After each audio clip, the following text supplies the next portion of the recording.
Assalamualaikum warahmatullahi wabarakatuh. Usi nafsi bitaqwallahi faqad fazal muttaqun. Ya ayyuhalladzina amanu taqullaha haqqa tuqatih wa la tamutunna illa wa antum muslimun.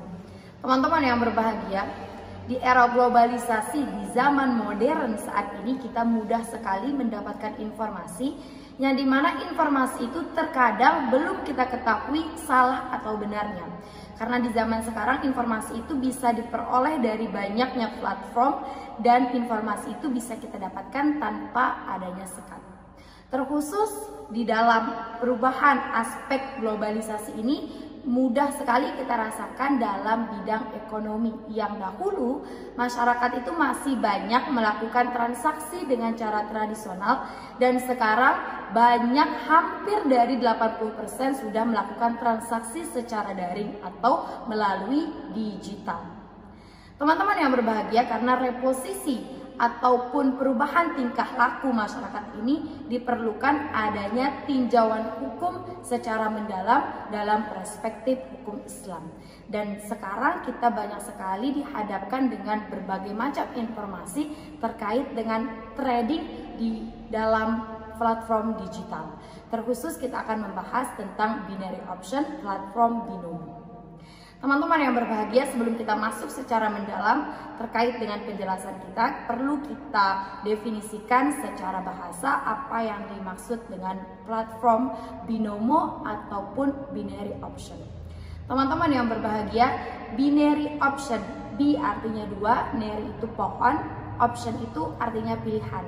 Yang dimaksud dengan binary option itu adalah transaksi perdagangan atau valuta asing atau aset asing yang dimana kita melakukannya dengan cara daring dan kemudian di dalamnya itu bersifat fluktuatif. Apa itu yang dimaksud dengan fluktuatif?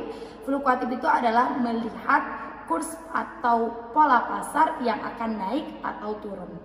Teman-teman yang berbahagia, trading ini dilakukan di suatu platform yang memang sudah disiapkan oleh broker, dan orang yang melakukan trading ini disebut dengan nama trader. Teman-teman yang berbahagia, trading di dalam platform binomo atau platform yang memang sudah disediakan oleh broker ini perlu peninjauan secara hukum Islam karena adanya suatu perubahan dan bagaimana sistem kerjanya, apakah ini memang dibetulkan sesuai dengan syariat kita atau tidak dianjurkan karena banyaknya unsur keraguan di dalamnya. Karena itu, marilah kita sama-sama mengetahui ataupun mencari informasi tentang hal ini agar kita tidak mudah tersesat serta terjerumus dan melanggar aturan dalam hukum Islam atau syariat kita. Teman-teman yang berbahagia, sebagaimana yang sudah kita ketahui, binary option itu adalah perdagangan valuta asing atau aset asing yang dimana dilaksanakan dengan cara daring berdasarkan dengan kurs atau pola pasar yang sifatnya fluktuatif, dan dimana nanti seorang trader itu dihadapkan kepada dua pilihan. Pilihannya ada pilihan benar dan ada salah. Ketika seorang trader itu memilih benar dan memang betul benar jawabannya, maka ia akan mendapatkan profit. Dan kemudian apabila dia memilih salah dan memang salah jawabannya, dia akan kehilangan atau biasa disebut dengan nama loss. Dalam hal ini, apakah ini sudah benar cara melakukannya ataupun tuntunannya? Di dalam jual beli pada dasarnya sesuai dengan hukum Islam.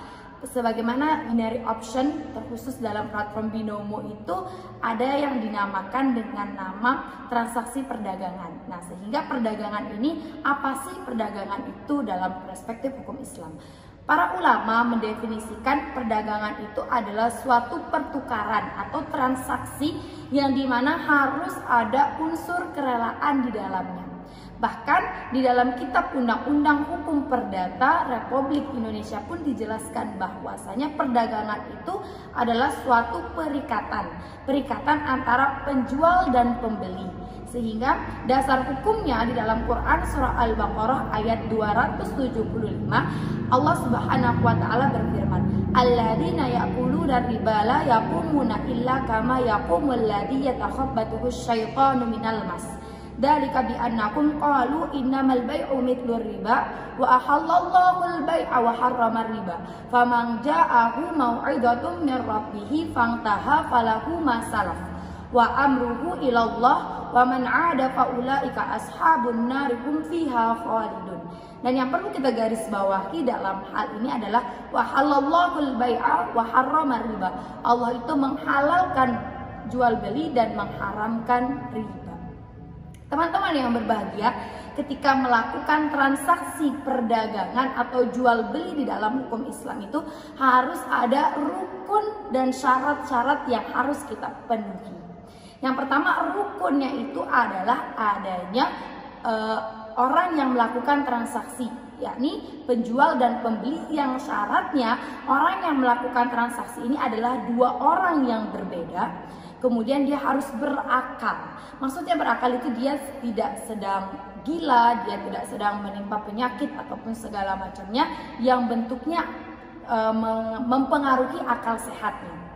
Kemudian teman-teman yang berbahagia, yang kedua rukun yang harus dipenuhi itu adalah adanya ijab dan qabul, di mana seorang pembeli itu berhak mendapatkan barang dan harus memberikan bayaran sesuai dengan ketentuan harga yang ditetapkan oleh penjual, dan di mana penjual ini memiliki barang yang memang barangnya itu tidak didapatkan dengan cara hal-hal terlarang, seperti misalnya mencuri, atau dia menjualkan barang yang sifat barangnya itu sifatnya najis atau tidak terlihat.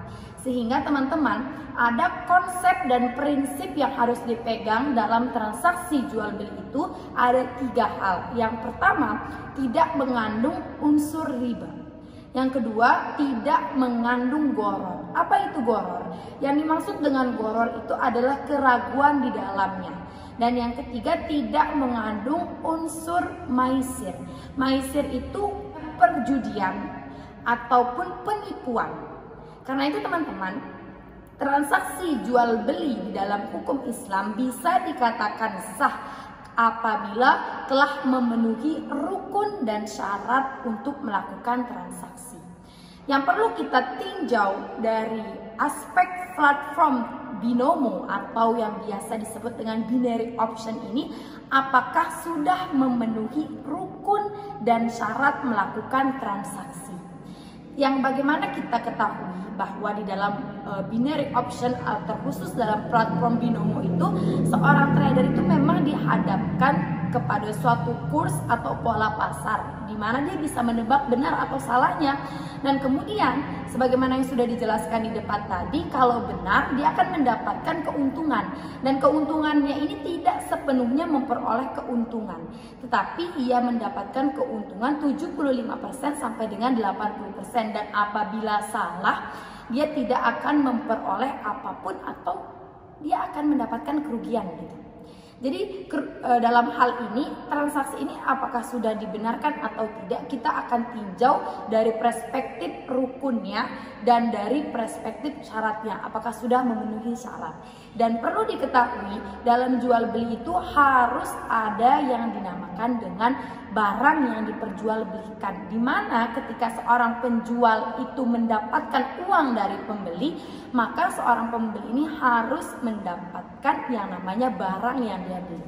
Jikalau tidak mendapatkan hal itu dan akan merugikan sebelah pihak, maka hal ini masuk ke dalam perjudian, serta di dalamnya terdapat unsur gharar dan maisir yang memang telah disiapkan untuk adanya perjudian ataupun penipuan di dalamnya.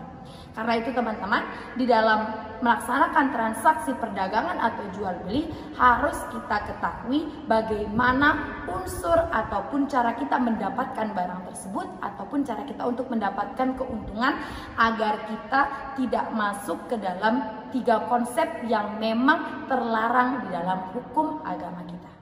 Oleh karena itu teman-teman yang berbahagia, transaksi atau jual beli dalam bentuk apapun akan menjadi sah apabila telah memenuhi rukun dan syarat sahnya jual beli. Dan jual beli akan menjadi haram apabila di dalamnya ada unsur riba, ada unsur maisir, perjudian atau penipuan, dan ada unsur goror, keraguan, serta yang paling penting itu ada kezaliman dari salah satu pihak. Karena itu teman-teman, jika kita menjadi seorang pembeli, sudah seharusnya kita selektif dalam memilih barang yang akan kita beli dan melakukan kewajiban kita sebagai pembeli, yakni membayar barang sesuai dengan ketentuan yang telah disepakati. Dan apabila kita menjadi penjual, sudah semestinya kita memperhatikan barang apa yang kita jual, apakah barang ini sudah halal dan baik dari cara mendapatkannya ataupun bahan dan unsur-unsur yang membentuk barang tersebut. Semoga apa yang saya sampaikan menjadi suatu hal yang bermanfaat. Wabillahi taufiq wal hidayah. Wassalamualaikum warahmatullahi wabarakatuh.